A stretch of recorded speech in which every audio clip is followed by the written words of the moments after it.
Welcome to Surprise Surprise, the show that's always on the lookout for the good, the great and the giving. And tonight, some of those people are right here in the studio, so let's find them.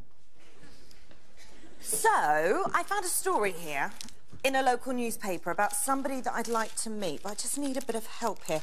What does it say about this person here? Can you just read that out to me? Oh, this person is courageous, inspirational and selfless. Oh, they sound nice. I wonder who that can be. Let's have a look. Oh, hang on a minute. It's you. Your headline news, Ravi. Come and join me and bring Jim with you. Come and join me.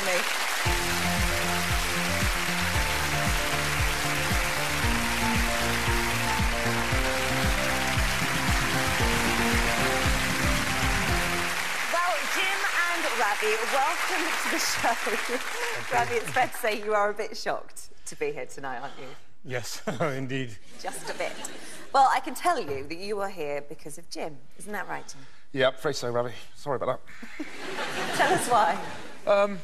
I don't know if anybody remembers it, but back last winter in Somerset, Boroughbridge, where we're from and surrounding areas, we had some pretty poor flooding. It was real bad. We were in a bit of a disaster zone.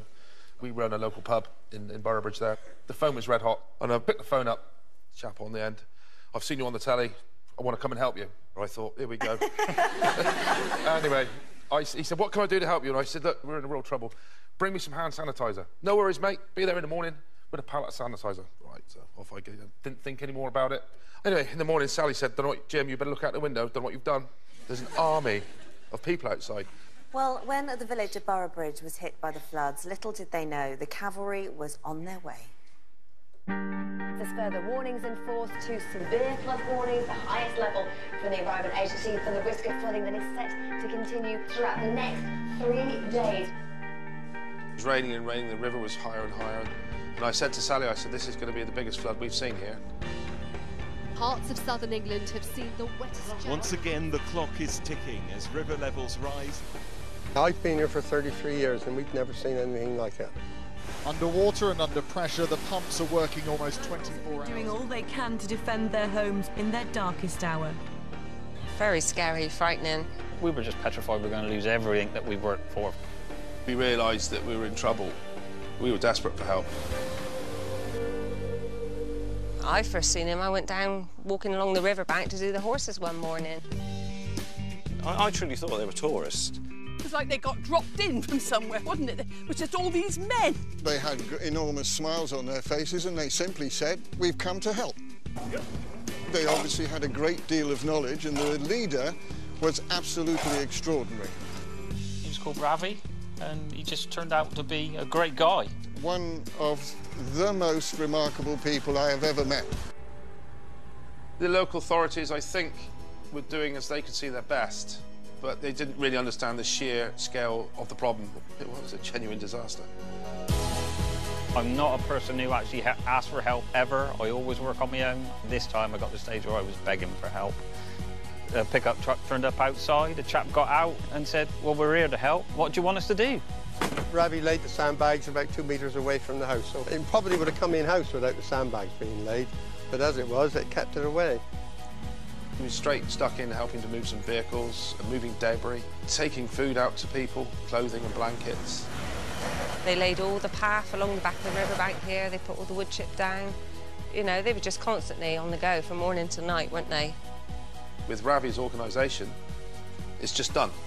The local authority couldn't get us any more sand, so Ravi just got his credit card out and bought 20 tonnes of sand. Job done. They visited practically every single property that had a problem. They just worked and worked and worked, and they never stopped. Without the help of Ravi, without a doubt, we would have gone under. He saw a serious problem and a community in need, and that's all he needed. He just sees where the help needs to be put, and he puts the help where it should go. I'd like to say to Ravi a very big thank you. He helped us. Ravi was there for us, thank goodness. To actually come down to Somerset and to engage with the people, help the people, just a huge thank you. I don't think we'd have probably got through it without their help and their commitment, what they've done to the whole village, and everybody's grateful. So thank you, Ravi. Ravi needs to know that he's a superb person, and the whole of community of Boroughbridge and surrounding areas are indebted to him. I've never met anybody quite like Ravi before, ever. He's a true hero. You guys, man, you were crazy. I didn't know you set me up. Ravi, did you have any idea of the huge impact you had on the people of Boroughbridge? I went for 1 day. I remember the day very clearly, and I stayed a week.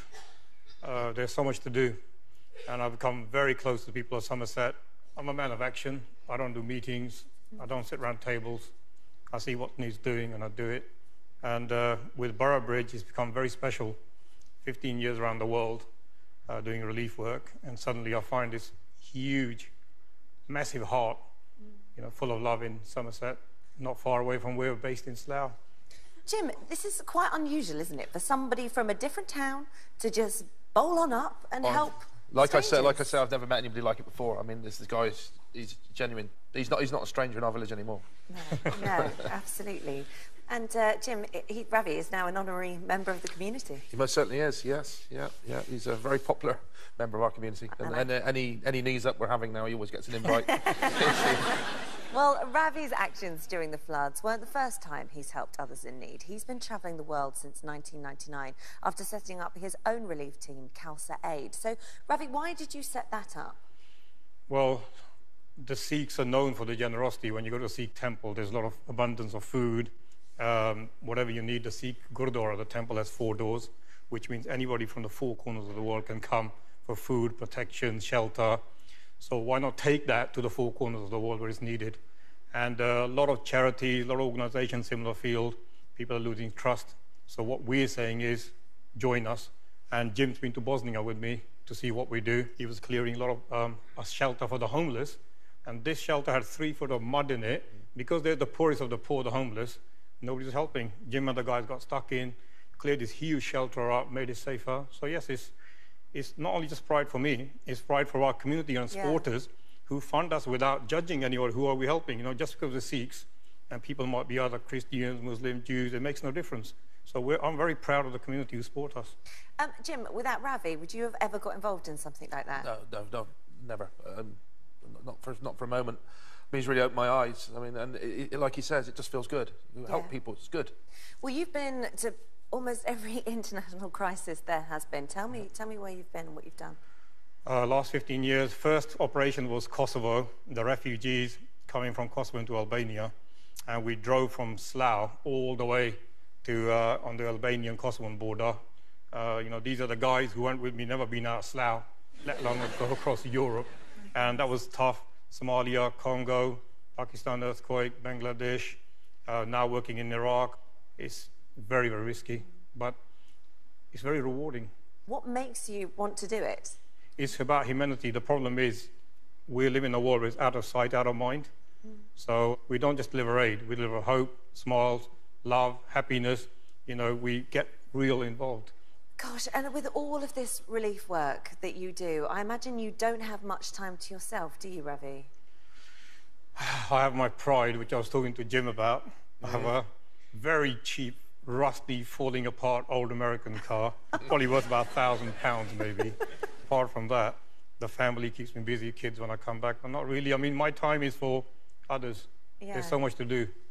You've actually been waiting 10 years to restore this precious car. car. Long time. But you know what? You don't have to wait a moment longer. Thanks to Car's Own Warehouse, your old rust bucket is now a little bit of grease lightning. This 1987 Camaro has been sat in Ravi's driveway for the last 10 years waiting to be restored, and there's clearly a lot to do. However, he's been too busy devoting his time to his aid work, so we thought we'd give him a bit of a helping hand. So it needs new wheels, brakes, interior, engine and gearbox mountings, roof, windscreen, the list is endless.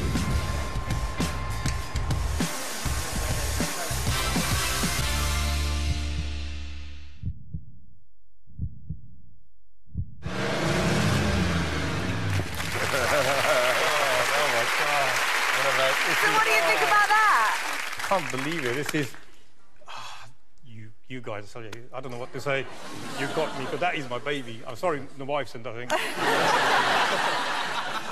Bet you can't wait to get behind the wheel, can you? You're too right, I can't. Well, do you know what? You won't have to wait long because, surprise, surprise, your car is arriving at the studios right now, chauffeur-driven by our very own Marvin Hughes. There it is! Oh, my God!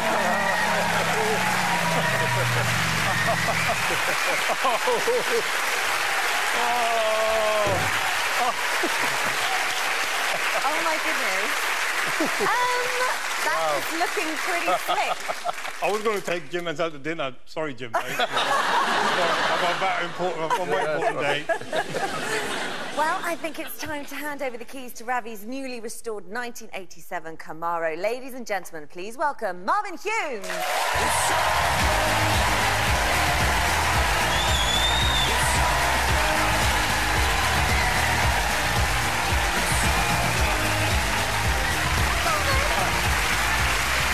Ravi, hi, how's it going? Good to meet you. Good to see you. Yeah, you too. Pleasure. Hi, Jim. How are you? Good to see you. Hi, babe. Hello. Mwah. Welcome. Come and take a seat in between the two chaps, if you wouldn't mind. I have got your baby, and what a baby she is. It's a fantastic car. But we want to know what you've done. Yeah, well, first of all, I think I should give you the keys to start off with and just say it's an honour for me to meet you, Ravi. I've heard so much about what you've done and seen so much. We really thought that you deserved this surprise today. Thank you, sir. Thank you very much. Thank you. But yeah, what have we done to it? Okay, so your wife gave me the keys to your car, and we've given it a complete respray, custom-made leather interior. There's even a touchscreen DVD player in. I'm jealous. I want this car. I'm going to get so much pleasure out that car. Yeah, trust me, you are. Oh, I can feel a road trip coming on. What do you think, Ravi? I'm going to take a road trip to Somerset. Only if I can come as well. You're welcome anytime. Ravi, do you know what? Surprise, surprise, because you might be going on a road trip sooner than you think. Have a look at this. Ravi, you and your family will be getting behind the wheel for a once-in-a-lifetime trip down Route 66.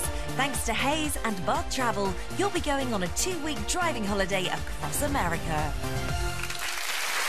So there you go. You thought you'd be going down the M4. We're sending you down Route 66. Oh, that's amazing. That's one of my dreams. Yeah. And all the the boys in the family, especially my kids, the boys, they always want to go to America, see all the cars, and this is the dream. I mean, your wheels are waiting backstage, and I'm not going to keep you away from them a moment longer. Ladies and gentlemen, please put your hands together for Marvin, Jim, and Ravi. Thank you. Don't go anywhere. There are plenty more surprises still to come.